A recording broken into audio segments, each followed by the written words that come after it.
Hello and welcome to Warhammer 40k. Today we're going to be reviewing the TRIARCH PRAETORIANS from the current Necron Codex. So before we begin guys, just wanted to update you on how the channel is going to be operating. We were going to be doing a video every 2 days, but I'm trying out bringing out videos every weekday, Monday to Friday. So rather than having 3 or 4 a week, it'll be 5 videos a week. This is to fit other factions in that we've just begun, like the Death Watch. Obviously if you're a Necron fan, then seeing Death Watch, it won't be for you, so this is why we're going to be upping the rate of releases. Hopefully I can keep up with this method to please all the different kind of faction follow-ins that we cover. Now back to the review. So these guys come in squads of 5 for 6 power level, or anything between 6 and 10 models will cost you 12 power level, or they're 25 points per model if you're playing points, as I know most of you are. Now their keywords are a tad important here. They are infantry, they do have fly, they have the Triarch keyword, and they are dynastic agents. So they do not carry a dynasty keyword, so therefore they cannot benefit from any dynasty code. You can place them within a dynasty without it affecting your detachment keywords, quite like a Catan shard. So their stat line is as follows. So movement 10 inch, weapon skill 3+, ballistic skill 3+, strength 5, toughness 5, wounds 2, attacks 3, leadership 10 and a 3+ save. So 10 inch movement is pretty fast, although you would expect this from a unit in the fast attack options. Strength 5 and toughness 5 is pretty sweet too. They have gained an attack since the last codex, which is a huge benefit from their melee, as you'll shortly see in a bit. 2 wounds is also good and bad with this codex, with the way that reanimation protocols works now. So those are the things that jump out right off the bat. Looking at abilities then, Living Metal, regaining a lost wound at the start of the turn. It's a bit meh on models with 2 wounds, as the best you can do is have 1 single Praetorian get back up to 4 wounds. A more experienced opponent won't leave a 1 wounded model if they can help it, knowing that the Living Metal will just kick in on the next turn. Reanimation protocols, being what it is now, is not so good for models that have more than 1 wound, as they need to roll 5+ on all the wound dice to get them back up. So in this case they'll need 2 5+ rolls to get 1 model up.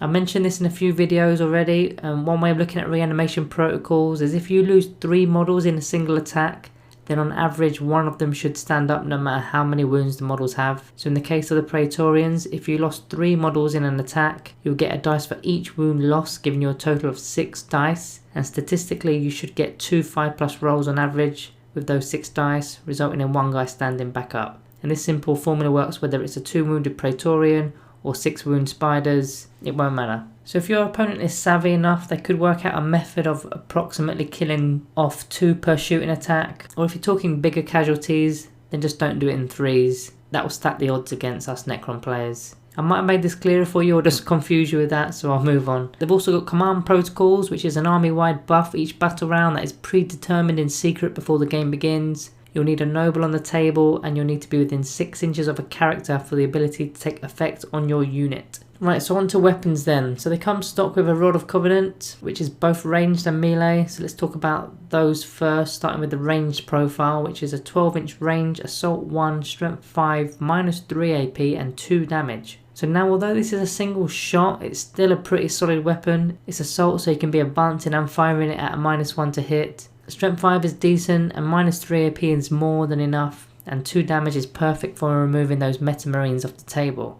A unit of 10 of these guys shooting at normal ballistic skill will average about 6 or 7 hits, wounding toughness 3 and 4 models on 3s, so approximately getting you 4 or 5 wounds. Wounding toughness 5 models on 4, so giving about 3 wounds there. Then wounding toughness 6 all the way up to toughness 9 on 5s, giving you about 2 wounds. Again, each one is pretty much taking most things to a poor saving throw or an invuln save, then doing 2 damage a pop. So looking at those figures, I wouldn't be shooting anything toughness 6 onwards, so vehicles and monsters are something I'd avoid, as the damage output is quite minimal for a 10-man unit. But against your regular infantry models, even the toughness 5 ones, I'd happily shoot at those. The melee profile is quite similar, so it's strength user, giving it strength 5, -3 AP and 2 damage. It's identical in fact. The only difference is now you've got 3 attacks per man, which is huge. So take all those figures that we went through earlier and simply multiply them all by 3 to get your damage output there. So for example, going against standard toughness 4 infantry, you can expect an average between 12 and 15 wounds to land, and each one that isn't saved is 2 damage apiece. This is the one time I would only consider targeting a vehicle or a monster with a ranged weapon, is if you're going to charge it straight afterwards. If you add the damage output from the range attacks on top of the melee attacks, even when you're wounded on 5, it combines to about 8 wounds. it will cause the vehicle to be damaged and be used in a less rank on the damaged vehicle table, and you're going to cause a lot of pain to a monster.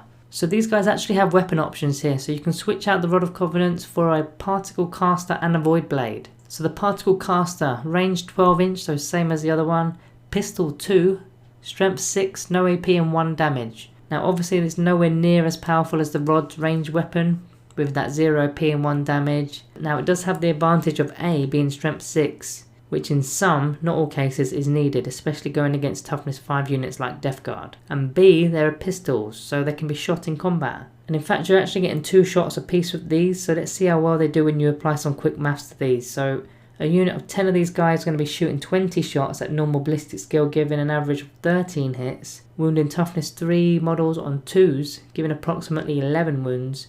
Wounding toughness 4 and 5 models on 3s, so getting about 9 wounds. Wounding toughness 6 models on 4s, giving you about 7 wounds. And then finally wounding toughness 7 right up to 11 models on 5s, giving you about 4 or 5 wounds approximately there. So looking at the figures, you're getting a lot more wounds with the caster, but the problem now is the AP and the damage. Marines are staying on a 3+, so instantly they're going to bin off 2/3 of your wounds with their saves. Then whatever is left is only doing single damage, so you're going to need 2 of these per model to be killing off a model. So this confirms to me that the Particle Caster isn't quite meta for this edition, as there are a lot of Space Marine players currently. However, if you are playing other factions, maybe Orcs or Tyranids for example, then the option is worth a better look, as their armor saves and wounds characteristics are not that great.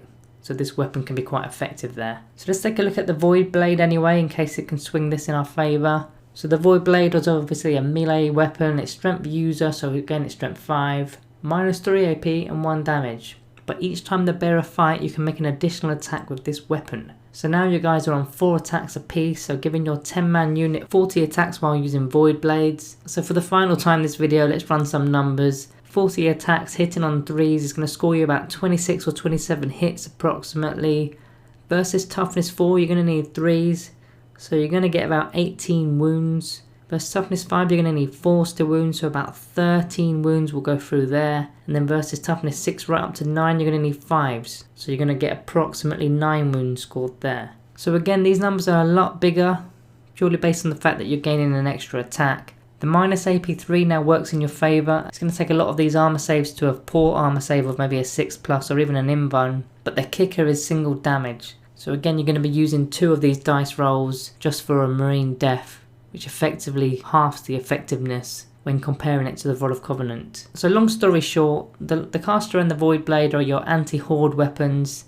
They score tons of wounds, but not enough against elite units. Just a quick plug while we're all here, guys. If you haven't already, check out our Patreon service where we've got early access to videos. You can get your name in the credits. And you can also vote on polls that direct where the channel goes. Now currently there's not that many of you in there, so it's the perfect time to get on the polls, as you're likely to win those polls because there's so few votes. We usually put the polls up for units that we're going to be doing next with the reviews and whatnot. So head on over to there after the video, links in the description. Thank you all for the support and I hope to see you there. Right, so let's carry on with this review then. So anyway, as we've already mentioned in the intro, these guys can't benefit from dynasty codes, but there are a couple of stratagems that will aid them in battle. The first one is the Judgment of the Triarch. So for 1 CP, you're granted your unit a +1 to hit, and this can be used for both shooting and combat. So this one's pretty big. I'm not going to rerun all the maths again, as we've done that, and we'll be here all day if I did that again, but you're now going to be hitting on 2s, which is pretty sweet. Probably more useful for the combat side of things, but if you want to clear a unit off in shooting then charge a different one, I'd use it in 2 phases if I could. Solar Pulse may be handy for 1 CP, which removes an enemy's benefits of cover when shooting, so it's not bad to be keeping your AP -3 going. Looking at other bits of synergy within the book, you can take a Technomancer and give him the Cryptek Arcana called the Phylacterine Hive, so that this is where you can do the rites of reanimation on your Triarch Praetorians once per battle. So this is where a unit within 6 can have a single model brought back. I personally wouldn't bother with this Arcana as it costs 20 points and a Praetorian alone costs 25. Then you obviously need to purchase the Technomancer as well. Another unit that can work with the Praetorians, well it does work with the Praetorians, it's the Silent King. So he's got a heap of abilities that work for both core and Triarch Praetorians. He basically gives them rerolls to hit in shooting, rerolls to wounds in combat, he adds 1 to their movement, he then adds 1 to hit for everything if they're selected as the unit for that ability. Now obviously he comes at a whopping cost of 450 points, although some might see that as quite cheap as the Catan charge of 350. But yeah, in bigger games, maybe you could use this. This would work really well. So overall, a really strong, reliable unit that has a solid amount of damage output in both shooting and melee. Pretty quick, can still use cover due to being infantry, and toughness 5 is a nice little bonus. They do come with a few issues though. So firstly, no dynasty codes of course, so they can't benefit from the Novak code for their melee weapons or the Nihilic code for the objective secured bonus. Secondly, they aren't a core unit and they're not a canoptic unit, so a lot of the stratagems just simply don't apply to them. They've got the similar sort of problem that the flayed ones have with the synergy to the stratagems. And then thirdly, there's no invuln saves here. So as mentioned in a few other videos, you need to look at other combat orientated units within the book as alternatives, such as the Lich Guard. Although they are slower, they are much more durable, especially with their dispersion shields. Flayed ones have the same sort of issues that Praetorians do, except they've got tons more attacks to make up for it. Looking at some of the others, the Wraith seem to be the closest alternative to these. They're quicker, have a 4+ invuln save, they've got an extra wound, they've got the canoptic keyword for synergy, and they can be a part of a dynasty. The melee weapons are strength 6 and still 2 damage in fact. They do have more attacks as well, although this does get nullified by their weapon skill 4. You can even kit them out with a caster or a beamer to do the exact same role as a Praetorian can. Now a Wraith does cost you 10 points more per model, and that doesn't include the ranged weapons. If you've got the points, I'd opt for the Wraiths over the Praetorians every time. That's not to say that these guys suck, because they really don't suck at all. They are an option within the Codex. What us Necron players like overall, we don't just want to use the same shoehorn list every game. We want to be versatile. I also haven't forgot about the Ophidian Destroyers, by the way. I just don't think they're worth it at the moment with toughness 4 and armor save of 4. So as for the rating then, I'm going to be giving the TRIARCH Praetorians a Planet 40k rating of 3.5 out of 5. They're a good solid option. There's better options, there's worser options, but you won't go wrong if you do select these guys. Let me know what you guys think of the rating. Do you agree, disagree? Also remember to subscribe if you're finding the channel useful. Check out our YouTube members area if you haven't done that already, where we've also got some perks there similar to the Patreon. Thank you for watching, and I'll see you in the next one.